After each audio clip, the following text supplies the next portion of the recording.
Hoy celebramos el Domingo de la Divina Misericordia.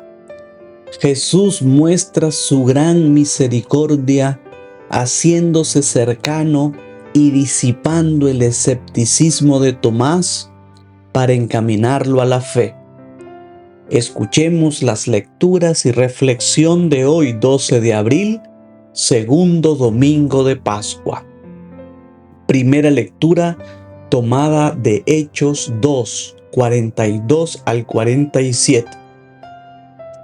En los primeros días de la iglesia, todos los hermanos acudían asiduamente a escuchar las enseñanzas de los apóstoles. Vivían en comunión fraterna y se congregaban para orar en común y celebrar la fracción del pan. Toda la gente estaba llena de asombro y de temor al ver los milagros y prodigios que los apóstoles hacían en Jerusalén. Todos los creyentes vivían unidos y lo tenían todo en común. Los que eran dueños de bienes o propiedades los vendían y el producto era distribuido entre todos según las necesidades de cada uno. Diariamente se reunían en el templo y en las casas, partían el pan y comían juntos, con alegría y sencillez de corazón. Alababan a Dios y toda la gente los estimaba, y el Señor aumentaba cada día el número de los que habían de salvarse. Palabra de Dios. Salmo responsorial tomado del Salmo 117. La misericordia del Señor es eterna. Aleluya. Diga la casa de Israel, su misericordia es eterna. Diga la casa de Aarón, su misericordia es eterna. Digan los que temen al Señor, su misericordia es eterna. Querían a empujones derribarme, pero Dios me ayudó. El Señor es mi fuerza y mi alegría, en el Señor está mi salvación. La piedra que desecharon los constructores es ahora la piedra angular. Esto es obra de la mano del Señor, es su milagro patente. Este es el día del triunfo del Señor, día de júbilo y de gozo. Segunda lectura tomada de Primera de Pedro, capítulo 1, versículos del 3, que es la meta de la fe. Palabra de Dios. Del Evangelio según San Juan, capítulo 20, versículos del 19 al 31. Al anochecer del día de la resurrección, estando cerradas las puertas de la casa donde se hallaban los discípulos por miedo a los judíos, se presentó Jesús en medio de ellos y les dijo: La paz esté con ustedes. Dicho esto, les mostró las manos y el costado. Cuando los discípulos vieron al Señor, se llenaron de alegría. De nuevo les dijo Jesús: La paz esté con ustedes. Como el Padre me ha enviado, así también los envío yo. Después de decir esto, sopló sobre ellos y les dijo: Reciban el Espíritu Santo. A los que les perdonen los pecados les quedarán perdonados, y a los que no se los perdonen les quedarán sin perdonar. Tomás, uno de los 12, a quien llamaban el gemelo, no estaba con ellos cuando vino Jesús, y los otros discípulos le decían: Hemos visto al Señor. Pero él les contestó: Si no veo en sus manos la señal de los clavos, y si no meto mi dedo en los agujeros de los clavos, y no meto mi mano en su costado, no creeré. 8 días después, estaban reunidos los discípulos a puerta cerrada, y Tomás estaba con ellos. Jesús se presentó de nuevo en medio de ellos y les dijo: La paz esté con ustedes. Luego le dijo a Tomás: Aquí están mis manos, acerca tu dedo. Trae acá tu mano, métela en mi costado y no sigas dudando, sino cree. Tomás le respondió: Señor mío y Dios mío.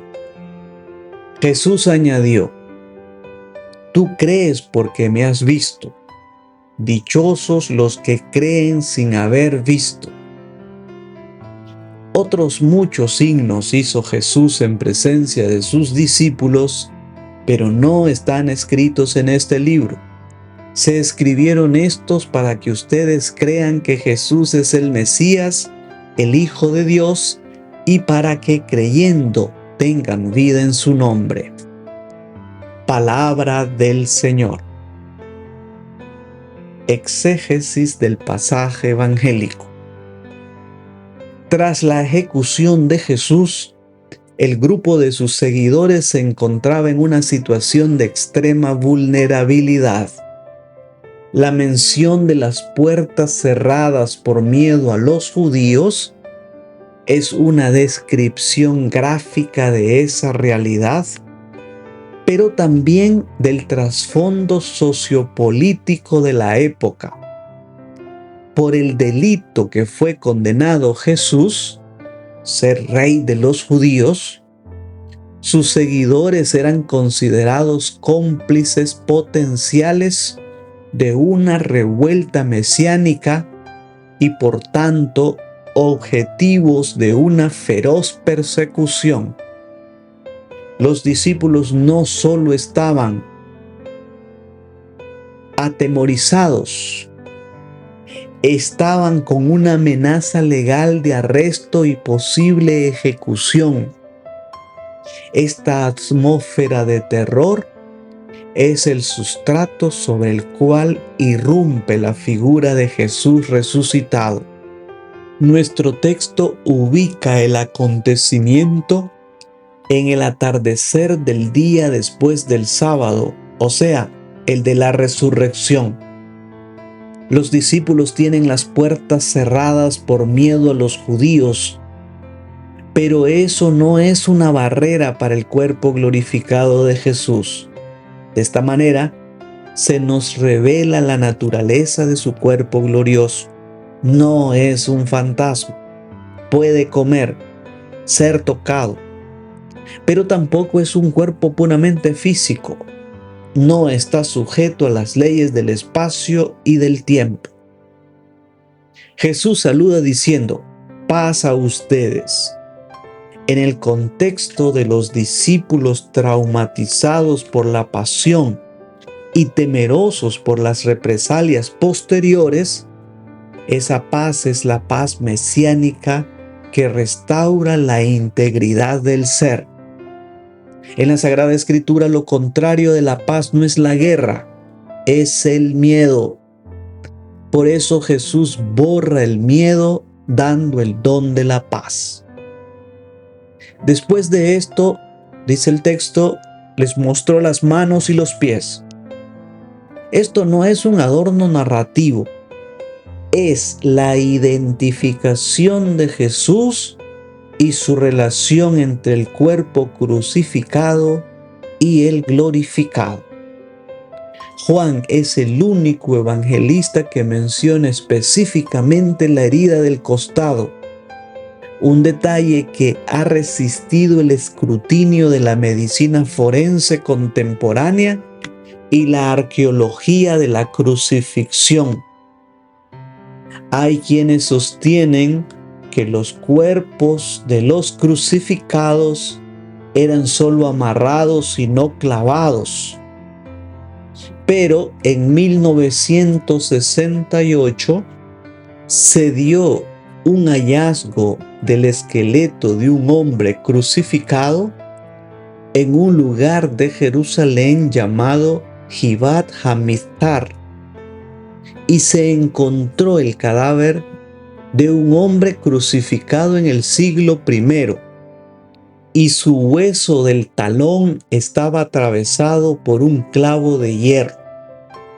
De esta manera, se confirma que las descripciones evangélicas sobre el uso de clavos eran históricamente precisas. Jesús les dijo de nuevo: paz a ustedes. Como el Padre me envió, también yo los envío. De esta manera, el segundo don del resucitado, recordemos que el primero es la paz, es el envío.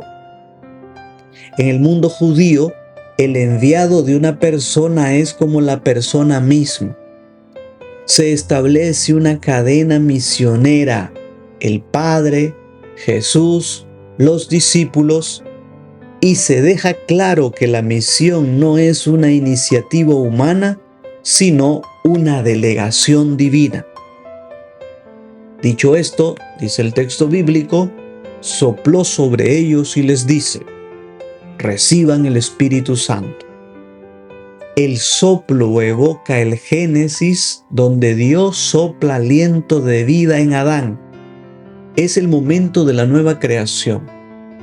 La efusión del Espíritu Santo es presentada por el Evangelio como un acto íntimo, el mismo día de la resurrección, cuando Jesús se presentó a los 11 apóstoles.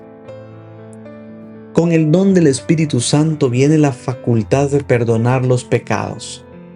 La comunidad apostólica recibe la autoridad de discernimiento salvífico. La sentencia está en pasiva, es decir, es Dios el sujeto.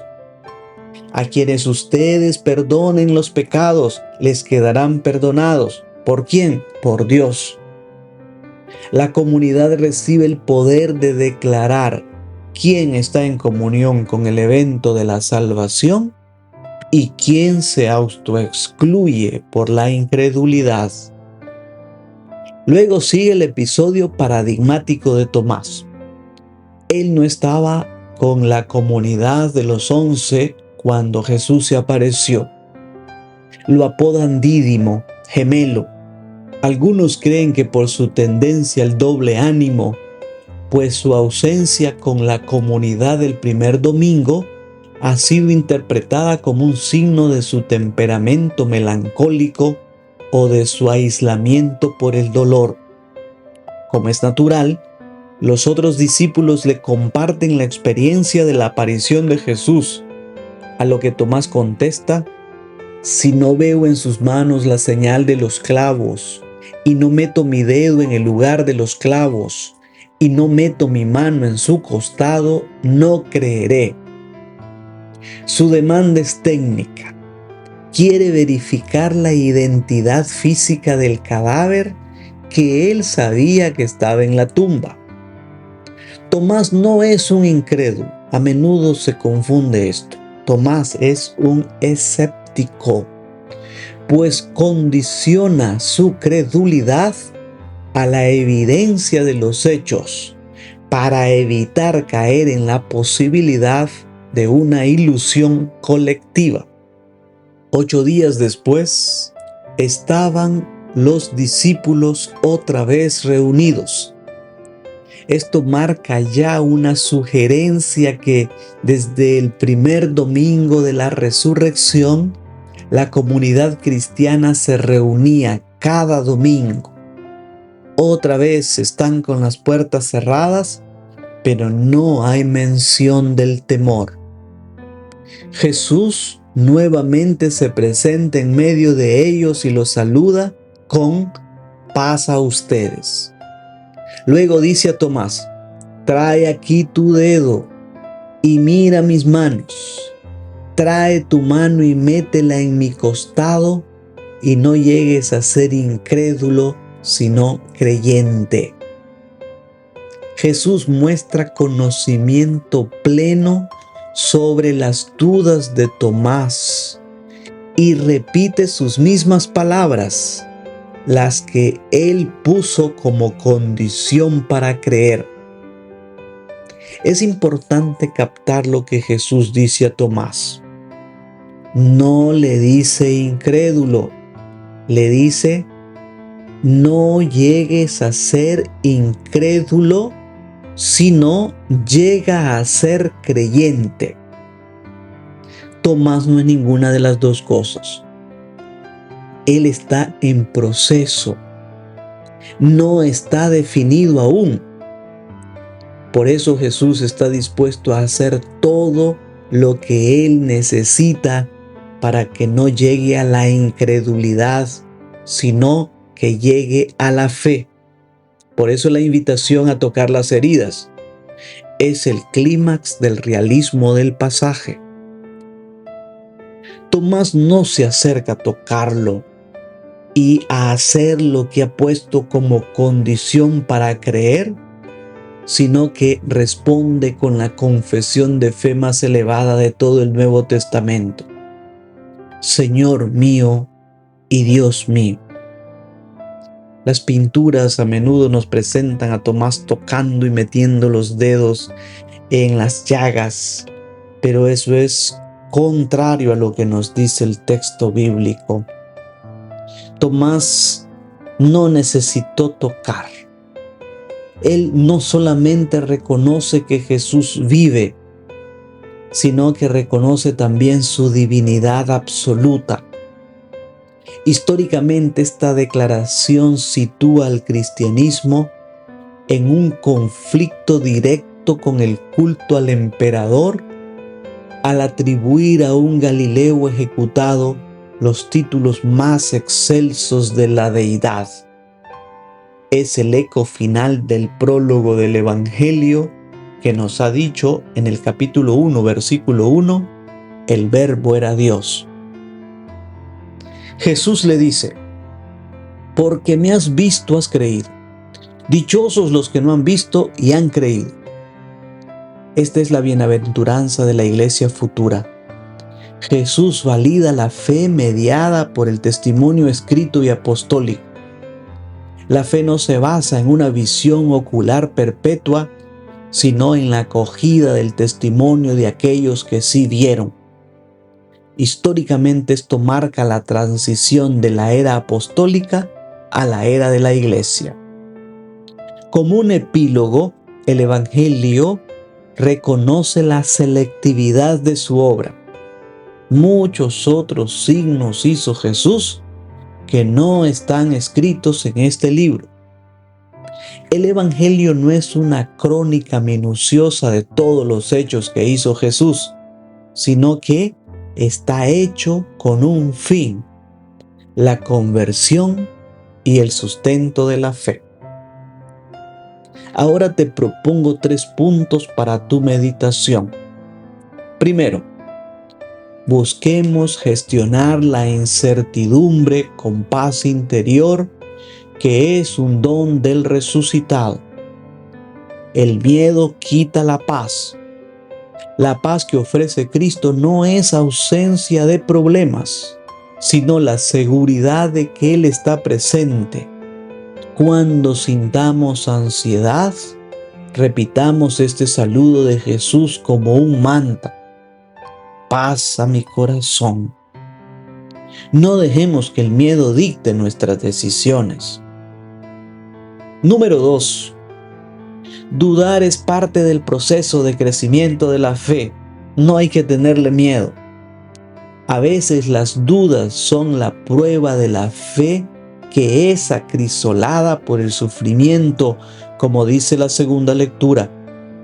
Igual como Tomás, quien no es un villano en la historia, es simplemente alguien que pedía evidencias.